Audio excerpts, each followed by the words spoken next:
When you need flagship level performance, the ROG Ally can dock with our XG Mobile ecosystem of external GPUs to leverage the power of up to an NVIDIA GeForce RTX 4090 laptop GPU with just a single cable. Here's how. First, make sure the XG Mobile's power adapter is plugged into the wall. Then turn on your Ally and leave it on the Windows desktop. Insert the XG Mobile's cable into the port on the top of the Ally with the physical switch and the LED indicator facing toward the screen. Once fully inserted, toggle the switch until it's in the red position and the LED turns from white to red.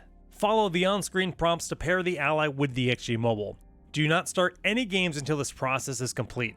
Once finished, you can connect an external monitor and the USB peripherals to the XG Mobile and start playing your favorite games. To disconnect the XG Mobile, find the XG Mobile application in the Windows notification area or in the Armoury Crate SE menu bar. Select it to pop up the sync utility and follow the on-screen prompts to safely unpair the XG Mobile.